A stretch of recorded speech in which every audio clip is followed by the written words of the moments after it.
নমস্কার বন্ধুরা। সত্যিকার অর্থে কিন্তু ভারতের থেকে বর্তমানে চায়না কিন্তু অনেক দিক থেকে অনেকভাবে এগিয়ে। যদিও দুটো দেশেই কিন্তু একই সাথে স্বাধীন হয়েছে বলতে পারেন। আজকের বর্তমানে চায়নার প্রায় ইকোনমি হলো প্রায় 20.85 ট্রিলিয়ন ডলারের। আর ভারতের কত? ভারতের হলো কিন্তু মাত্র 4.15 ট্রিলিয়ন ডলারের। দেখুন এখানেই কিন্তু অনেকটা বা চায়নার থেকে অনেকটাই পিছিয়ে আছে ভারত। কেন পিছিয়ে আছে? দেখুন, দেশ সাধারণত কারা চালায়? দেশ চালায় নেতা বা মন্ত্রীরা।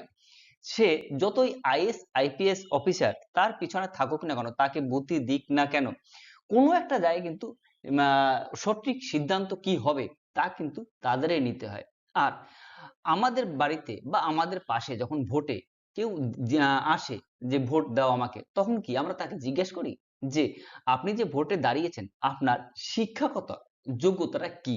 আমরা কখনো কিন্তু তাকে সেটা জিজ্ঞেস করি না। আর এই জায়গায় কিন্তু চীন ভারতের থেকে অনেকটা এগিয়ে। কিরকম? দেখুন, চীনে যদি নেতা হতে হয় তাহলে কিন্তু তাকে কিন্তু লিখিত পরীক্ষায় পাশ করে আসতে হবে। আর ভারতে মুখ্যমন্ত্রী থেকে মন্ত্রী যাই হোক না কেন, যদি ভোটে জিতে সে যায় তাহলেই সে নেতা বা মন্ত্রী হতে পারে। আর এই জায়গায় কিন্তু বড় একটা ব্যবধান চলে আসছে ভারত এবং চীনের কাছে।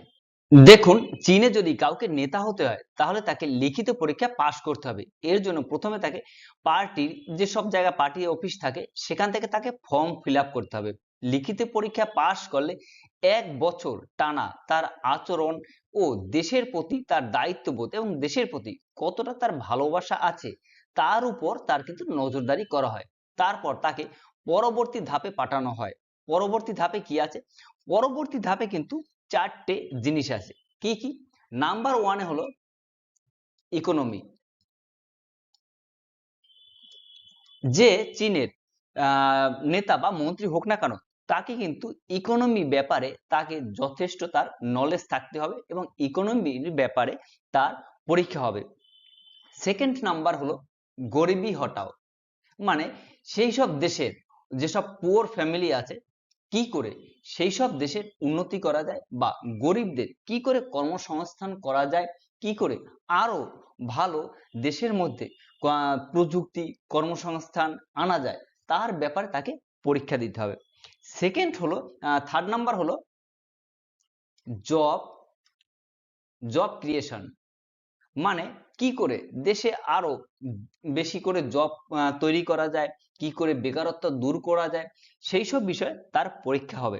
এবং ফোর্থ নাম্বারে যেটা আছে সেটা হলো তার ইনভায়রনমেন্টাল ইনভায়রনমেন্টাল টেস্ট হবে। ইনভায়রনমেন্টাল টেস্টে তাকে কিন্তু বিভিন্ন প্রকারে প্রশ্ন জিজ্ঞাসা করা হবে এবং সে চীনের ইনভায়রনমেন্টাল ব্যাপারে তার কি ভূমিকা আছে এবং সে কিভাবে এইসব উন্নতি করতে পারে। যেমন আপনার ধরুন, চীন কিন্তু কদিন আগে পেপারে বের হয়েছিল যে চীন কিন্তু কৃত্রিম সূর্য প্রায় বানিয়ে ফেলেছে। অর্থাৎ যে নেতা বা মন্ত্রী হতে হবে তাকে ইকোনমি, গরিবি হটাও, জব ক্রিয়েশন কি করে করা যেতে পারে এবং এনভায়রনমেন্টাল সম্পর্কে তার জ্ঞান থাকতে হবে, তাকে পড়াশোনা করতে হবে এবং এই 4টি বিষয়ে তাকে কিন্তু রীতিমতো পরীক্ষা দিয়ে পাশ করে আসতে হবে। এবার যখন এইসব ধাপে সে পরীক্ষা করে পাশ করে আসতে পারবে তখনই সে কিন্তু নেতা বা মন্ত্রী হতে পারবে। না হলে তার রাজনৈতিক কেরিয়ার কিন্তু এখানেই শেষ। আর 30 বছরের অভিজ্ঞতার পরেই কিন্তু চীনে কেউ মন্ত্রী, প্রেসিডেন্ট, গভর্নর বা ইত্যাদি যেসব রাজনৈতিক পদ আছে সেই সব পদে অধিষ্ঠিত হতে পারবে। আর ভারতের কি, এখানে কিন্তু নির্বাচনে জিতে গেলেই হয়ে গেল, শিক্ষিত হোক বা অশিক্ষিত মন্ত্রী যেই হোক না কেন সে কিন্তু নেতা বা মন্ত্রী হতে পারে, শুধুমাত্র তাকে ভোটে জিততে পারলেই হলো। দেখুন, ভারতে সরকারি চাকরি পরীক্ষায় কারো নামে যদি কেস বা কোনো প্রকার এফআইআর বা এইরকম সংক্রান্ত থাকে তার কিন্তু সরকারি চাকরি হয় না। কিন্তু নেতা মন্ত্রী দেখুন তো গুগল ঘেটে যারা নতুন নেতা মন্ত্রী আছে তাদের বিরুদ্ধে কত কেস আছে। আর আমাদেরও কিন্তু একটা কোথাও না কোথাও ভুল হয়ে যাচ্ছে। যখন কেউ ভোট চাইতে আসে তখন কিন্তু আমরা তাকে কখনো তার শিক্ষাগত যোগ্যতা কি আছে সেটা কিন্তু আমরা তাকে কখনো জিজ্ঞাসা করি না, কিন্তু এটা করা উচিত। এরপর যখনই যেই যে কোনো পার্টি বা যে কোনো দলের আপনার কাছে ভোট চাইতে আসুক না কেন, তাকে জিজ্ঞাসা করবেন যে জিএসটি এবং জিএনপি এই দুটো ব্যাপার কি, আর এর মধ্যে ডিফারেন্সটা কি। যদি সেই ব্যক্তি বলতে পারে তাহলে নিঃসন্দেহে তাকে ভোট দিতে পারেন, যদি তার অন্যান্য ক্রাইটেরিয়া ঠিক থাকে। এই ব্যাপারে আপনার কি মতামত? ভারতের কি সংবিধান পরিবর্তন করা উচিত কি উচিত না? বা ভারতীয় সংবিধানে যারা নেতা মন্ত্রী আছে তাদের কি শিক্ষাগত যোগ্যতার একটা মিনিমাম ক্রাইটেরিয়া থাকা উচিত নয়? আপনার কি মনে হয়?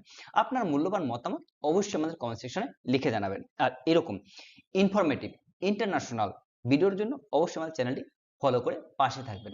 দেখা হয় পরবর্তী ভিডিওতে। Thank you.